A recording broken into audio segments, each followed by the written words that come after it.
காமராஜர் அவர்களின் 122வது பிறந்தநாள் விழாவை முன்னிட்டு கண்டோன்மென்ட் பல்லாவரம் அனகாபுத்தூர் பகுதியில் உள்ள அவரது திருவுருவ சிலைக்கு தமிழக வெற்றிக் கழகம் சார்பில் மலர் மாலை அணிவித்து மரியாதை செலுத்தினர். சென்னை அடுத்த கண்டோன்மென்ட் பல்லாவரம் அனகாபுத்தூர் பகுதியில் கர்ம வீரர் காமராஜரின் 122வது பிறந்தநாள் விழாவை முன்னிட்டு செங்கல்பட்டு வடக்கு மாவட்ட தமிழக வெற்றிக் கழகம் சார்பில் வடக்கு மாவட்ட தலைவர் மின்னல்குமார் தலைமையில் கர்ம வீரர் காமராஜர் வாழ்க என கோஷமிட்டவாறு சென்று அவரது திருவுருவ சிலைக்கு மலர் மாலை அணிவித்து மரியாதை செலுத்தினர். இதனைத் தொடர்ந்து அனகாபுத்தூர் பகுதி தமிழக வெற்றிக் கழகம் சார்பில் நூலகம் அருகே உள்ள காமராஜர் சிலைக்கு மாலை அணிவித்து மரியாதை செலுத்தினர்.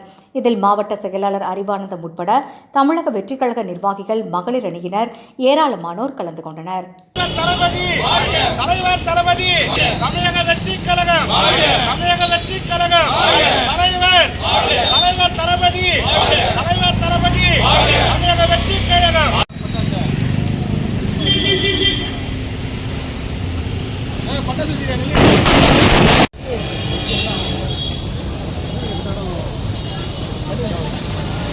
ஓகேக்கா, கொடி கீழே இருக்குண்ணா, கொடி கீழே இருக்குண்ணா, கொடி கீழே இருக்கேண்ணா.